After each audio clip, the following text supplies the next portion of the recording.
Miss world 2025 పోటీల శుభ సందర్భంగా తెలంగాణలో సందడి చేసిన అందాల బామలు బుధవారం తెలంగాణకే తలమానికమైన రామప్పను సందర్శించనున్నారు. ఘన చరిత్ర ఉన్న ఈ ఆలయ విశిష్టతను ప్రపంచానికి చాటి చెప్పనున్నారు. రామప్ప ఆలయం తెలంగాణలోని ములుగు జిల్లా పాలంపేట గ్రామంలో ఉంది. ఇది ఒక చారిత్రక శిల్పకళా సంపద గల శివాలయం. దీన్ని నిర్మించిన ప్రధాన శిల్పి పేరిట దీనికి రామప్ప అని పేరు వచ్చింది. ఇది భారతదేశంలోని ఒక అరుదైన విశేషం.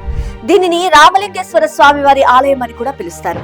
రామప్ప ఆలయాన్ని క్రీస్తు శకం 1213వ సంవత్సరంలో కాకతీయ రాజు గణపతి దేవుని సేనాధిపతి రేచర్ల రుద్రుడు నిర్మించారు. ఈ ఆలయం కాకతీయుల శిల్పకళా నైపుణ్యాన్ని మనకు కళ్ళకు కడుతోంది. నక్షత్రాకారంలో ఎత్తైన పీఠం పైన నిర్మితమైన గర్భాలయంలో నల్లటి నునుపురాతితో చెక్కిన శివలింగం అత్యద్భుతంగా ఉంటుంది. ఆలయ గోపుర నిర్మాణంలో ప్రత్యేకమైన మట్టి, ఏనుగులెత్తే, అడవి మొక్కల జిగురు మొదలైన పదార్థాలతో తయారైన తేలికైన ఇటుకలను ఉపయోగించారు. ఇవి నీటిపై తేలుతాయి కూడా.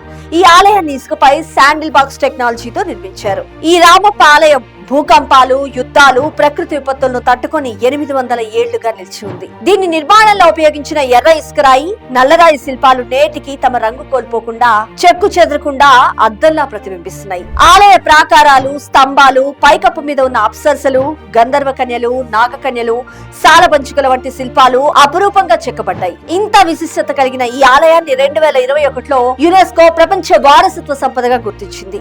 పక్కనే ఉన్న రామప్ప చెరువు ఆలయ సౌందర్యాన్ని మరింత ఇనుమడింపజేస్తుంది. కాకతీయుల నీటిపారుదల వ్యవస్థకు ఇది ది బెస్ట్ ఎగ్జాంపుల్ గా నిలుస్తుంది. ప్రపంచ సుందరిమణులు ఈ ఆలయ విశిష్టతను తెలుసుకొని తెలంగాణ టూరిజం గొప్పదనాన్ని ప్రపంచానికి తెలియజేయనున్నారు. ఈ ఆలయం వద్ద తెలంగాణ కాంగ్రెస్ సర్కార్ ఆధ్వర్యంలో చేపట్టనున్న పలు కార్యక్రమాలు, కళాత్మక ప్రదర్శనలు, సాంస్కృతిక ఆతిథ్యం ద్వారా విశ్వవేదికపై తెలంగాణ బ్రాండ్ వెలుగులేనుతున్నది.